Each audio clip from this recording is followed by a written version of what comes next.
And one thing that stood out from the Heat was just like the championship mentality that they always have. You already know, like, you got to bring that same mentality. What's up? I'm PlaymakerNyrie, and this is Beyond the Buzzer. I'm here to show you what these athletes' lives look like when the clock hits 0. 3, 2, 1.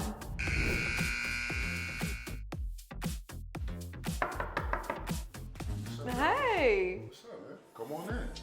Thomas is fresh off his first NBA championship with the Denver Nuggets. He then signed with the Heat in the offseason, and we got to hang out with him in his first days in the 305. You just got to Miami. How are you liking it? I'm liking it. Are you? What's your favorite part about Miami so far? You know, people are going to say I'm crazy, but I'm going to say the weather. The weather? Even though it's been raining all summer? Yeah, but it's still hot though. I love warm weather. So that's one thing about me is that I love. What's one thing that you haven't done in Miami yet that you're waiting to do? I haven't gone sightseeing or been on the beach that much. You haven't been to the beach? No, I have been, but I haven't been as much as I wanted to. Do you cook ever? Yes, for Are sure. you a big cook? Are you like Gordon Ramsay? I wouldn't say all that. I know how to cook to survive, but What's your like meal? Thomas Bryant's prime meal. Ooh, I would have to say a steak with sauteed spinach, maybe a little mashed potatoes on the side. That's good. Other than that, that's my favorite. That's my favorite go-to meal if I'm actually like cooking for myself. Right. Are you a big breakfast guy? For sure, I love breakfast. What's your favorite breakfast? French toast. All right. So you are an NBA champion, Thomas. How does it feel knowing that you accomplished a childhood dream? It feels great to say like I was a part of a team that became NBA champions. Like that's something you always think about, always like dream about, but it's something different when you're actually in that space to where it's like you could actually say like you could win a championship with a team. Like I never thought that would happen. Obviously, you played with one of the most mysterious players in the NBA. Do you have like a funny like story or something you could share with Jokic that would like kind of like express your relationship with him? Me and Yoke have a great relationship together. We have a mutual respect for each other just because of the competitiveness that we have. Right. But it's funny, Yoke will be the person that would be totally quiet and then all of a sudden will crack a joke and just say something out of pocket and you'll be like, what the hell, Yoke, did you just say that, bro? Like, it'd be funny because he has such a great sense of humor to where it's just like he jokes about literally anything and he can talk to you about literally all that he knows. Like he loves horses. The guy loves his horses.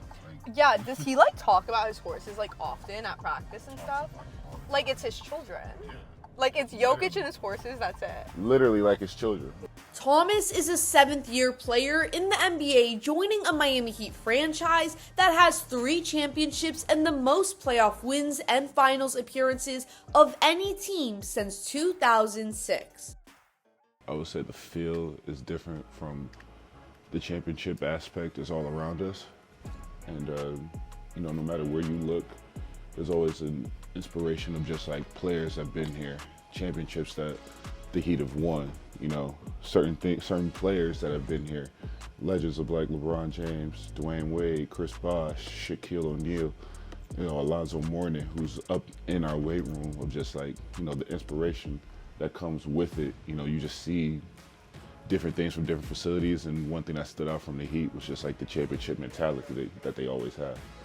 As a 6'10 center, Thomas is more than just an anchor in the paint. His best game last year was a 31-point, 14-rebound takeover in which he knocked down 4 threes. You see Thomas working on his shot in practice here, as teams are now shooting more threes than ever before. Even though he's in a brand new city with a brand new team, Thomas is happy to not be starting from square one. When I was a rookie, I got the worst of it. I gotta know what they did. And what? I was a 2-year rookie. So that's the worst part about it. When you don't get no 2 years of it? Yes. Okay. So when you don't get a rookie in the next year, you gotta automatically be another rookie for another year. Okay. So I had to go like 2-way, like say we land somewhere at 2 in the morning. Yeah. Hey, Rook, for the first part, they don't call you by your name the first year. Just Rook. Yeah. Even You were the second not year. Thomas. Nope. You were not TB, not Thomas Bryant. Nope. You were Rook. Rook. Hey, come here. What do you want, bro? It's 3 in the morning. We just landed. I need you to go to the store and get something for me, bro. What you mean? I just want to sleep. Bro, I need some water real quick. I need you to get a pack of water for me. Right. Go to the store real quick. What you mean go to the store? It's 3 in the morning. It's 7-Eleven open, go there. So I had to go to a 7-Eleven at 3 in the morning in West Bumble. Wild. And I'm just looking for Like water. you're like in the middle of Detroit. Like you're like, where's 7-Eleven right Exactly. now? I'm like, yo, I'm in the middle of nowhere. I'm just trying to find some water. Oh yeah, we don't have that. And You what gotta are go you to like, another store. Ubering or walking? Like Ubering. That's crazy. Yep.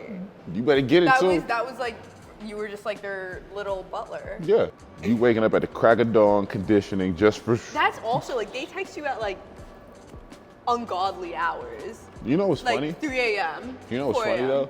If they call you and you don't answer, they'll send security to come knock on your door. That's why. Like I tried to ignore one time, there security.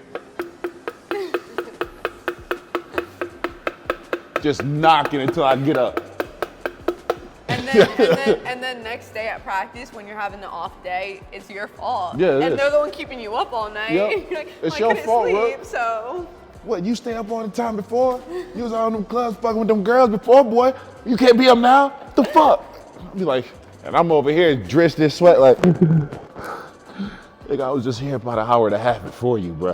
Like, That's wild. At least you're past that stage. thank God. You could Shoot. look back at that and be like, I did it. I made it through that. Made it through it. Ain't none of y'all kids built like me. Literally. You're just different. You're just different. All right, what do you say? You hungry? Yeah, I am a little bit. Let's All right, get let's something. go to get eat. some food. Let's do it. I need to bring up that play that made you the meme of the year. Which one? You know exactly what I'm talking about. On the Lakers, LeBron's about to break the scoring record, and you're down there calling for the ball. Yo, you know what's funny?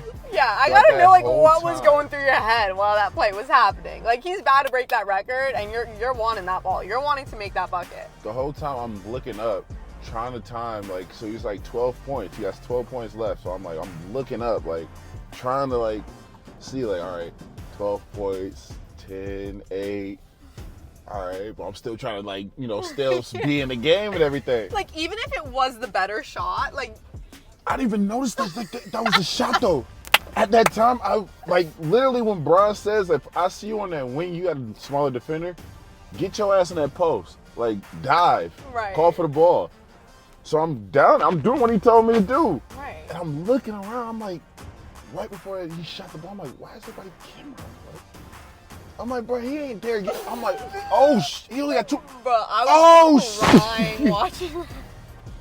I didn't even realize he had 2 points left. Yeah, Because no. I'm trying to look at it No, throughout the I whole was literally time. thinking, I'm like, there's no way he knows that he's about to break this record. No. And I see everybody's camera. I'm like, don't he got like 4 or 6 more points to go? I'm crying.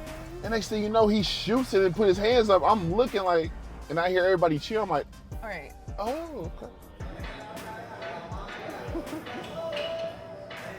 Okay. Your first empanada in Miami. Decide if you want ham and cheese or chicken. What route are you going? I'm gonna try the chicken. Okay, try the chicken. Try the chicken. Drop it. Go crazy. We need a one bite. Everyone knows the rules. We need a taste test.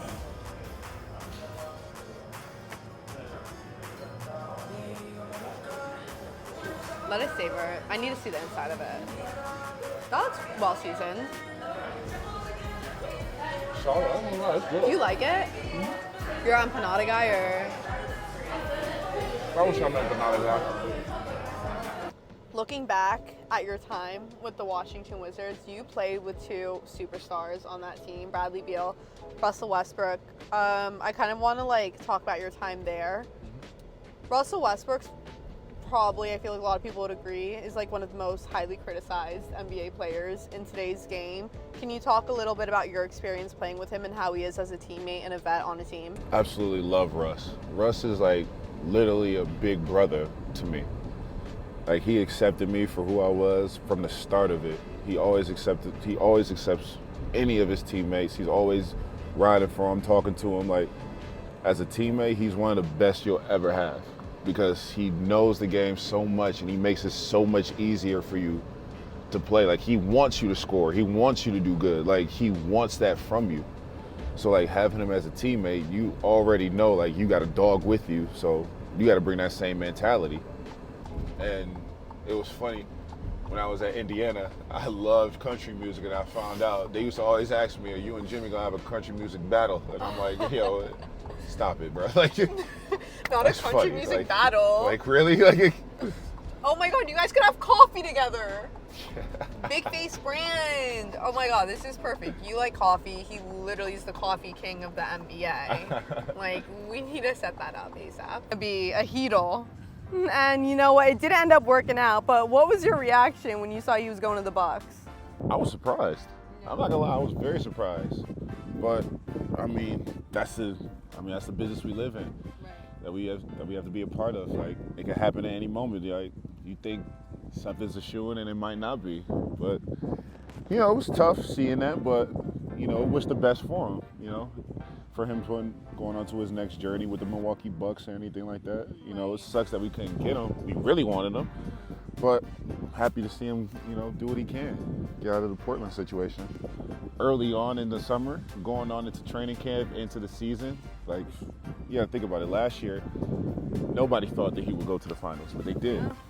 3%. I always think of that graphic when we were against the Boston Celtics, and everyone was like, 3% chance that the Heat were gonna beat the Celtics. And they went to a 7-game series in Boston and won that. Like, that's very impressive. Yeah, no, it was crazy. But I feel like Heat is always that team to get disrespected. And I know that Bam talks about it, Jimmy talks about it, that they feel like the Miami Heat's always been disrespected. Even though Miami is my home court, we can't wait to see TB ball out this year. Stay locked in to see who we spend the day with next.